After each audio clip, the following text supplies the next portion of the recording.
श्री शिवाय नमस्तुभ्यम। ओम नमः शिवाय। नमस्कार दोस्तों, आपको पता है कि 19 सितंबर पितृपक्ष की द्वितीया तिथि है।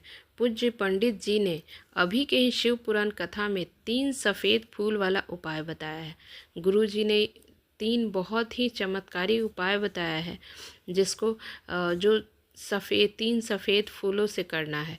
गुरुजी ने उपाय बताते समय यह बताया है कि सफ़ेद फूलों का उपाय अगर आप पितृपक्ष में कर लेते हैं तो आपके पूरे जीवन में गरीबी का सामना नहीं करना पड़ेगा, धन की समस्या कभी नहीं आएगा।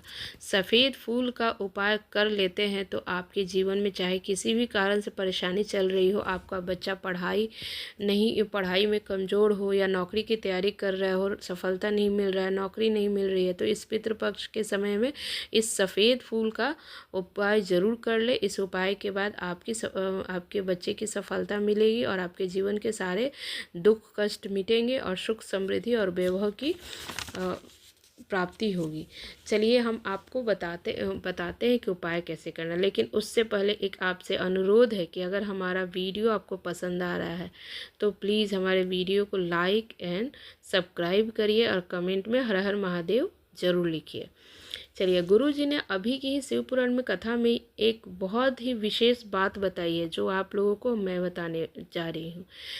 उन्होंने कहा कि हमें कभी भी महादेव की परीक्षा नहीं लेनी चाहिए। आप उम्मीद आशा रखिए बट परीक्षा नहीं लीजिए, बल्कि हमें उनका हमेशा प्रतीक्षा करना चाहिए। चलिए आगे बढ़ते हैं। गुरु जी ने बताया कि जो भी व्यक्ति इस उपाय को पितृपक्ष के समय में करता है तो उसके जीवन में चाहे किसी भी प्रकार की समस्या चल रही हो, उनसे पितृ प्रसन्न नहीं हो, उनके जीवन में बहुत ही परेशानी चल रही हो, बहुत ज़्यादा कष्ट विघ्न हो रहे हो, असफलताएं मिल रही हो, तो उनको मात्र एक सफ़ेद फूल का उपाय करना है। पूज्य गुरु जी ने अभी की ही कथा में बताया है कि कैसे ये उपाय करना है। उन्होंने कहा कि तारकासुर महादेव की लगातार पूजा अर्चना करता रहा, बहुत से उपाय किए, बहुत साधना किए, लेकिन महादेव उनसे प्रसन्न नहीं हुए। लेकिन वो एक दिन पितृपक्ष जो 15 दिन का चल रहा था, उसी समय में उसने एक सफ़ेद फूल शिवलिंग पे जाकर अर्पित कर दिया। तो उसी समय महादेव प्रसन्न हो गए और उसे दर्शन दिए और उसकी प्रार्थना भी स्वीकार की और उसकी जो मनोकामना थी वो पूरी की। इसलिए इस उपाय को आपको पितृपक्ष के किसी भी दिन 15 दिन के अंदर ही करना है। गुरुजी ने बताया कि पितृपक्ष के कुल 15 दिन होते हैं। इस दौरान आप किसी भी दिन इस उपाय को कर सकते हैं। इस उपाय के लिए आपको एक सफ़ेद फूल लेना है। ध्यान रहे कि सफ़ेद केतकी का फूल नहीं होना चाहिए। केतकी का फूल शिवलिंग पर नहीं चढ़ता है और किसी तरह का उजला फूल होना चाहिए। जो महादेव पर चढ़ता हो जो फूल, वो लेना है, एक सफ़ेद फूल।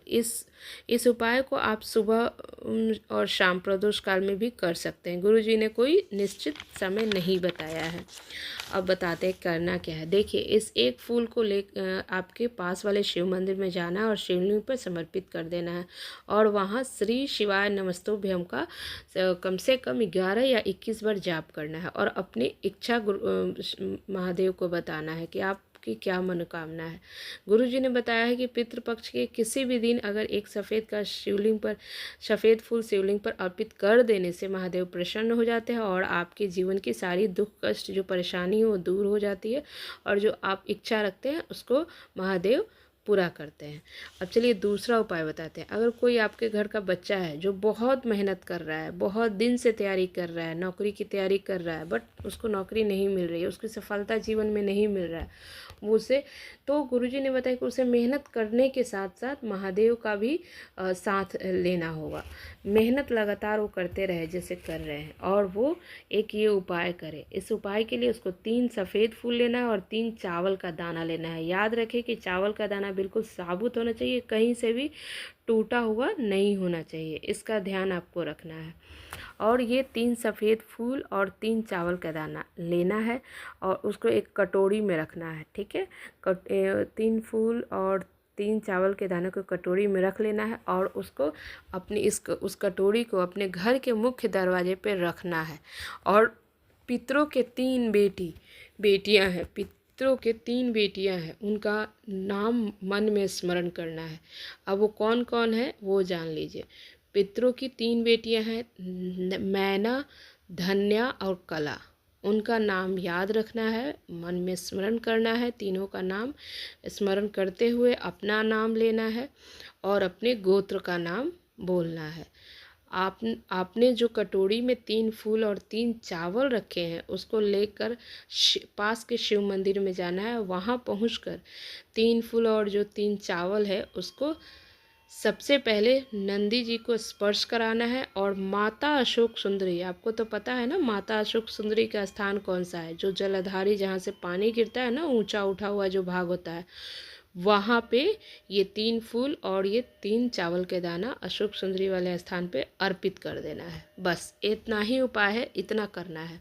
गुरुजी ने कहा है कि इस प्रकार 3 फूल और 3 चावल के जो अशोक सुंदरी वाले स्थान पे जो अर्पित कर देता है, तो उनका कहना है कि 3 महीने के अंदर वो लगातार मेहनत भी करते रहता है, एग्ज़ाम देता है, मेहनत करता है, तो महादेव की कृपा उसे मिल जाती है।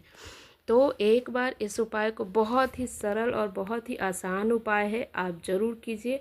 ये गुरुजी ने अभी की ही कथा, अगर कोई गुरुजी का कथा सुनते होंगे तो उनको पता होगा, ये अभी की ही शिवपुराण कथाएं बताया है। तो इस उपाय को ज़रूर कीजिए, ज़रूर आपको फ़ायदा होगा।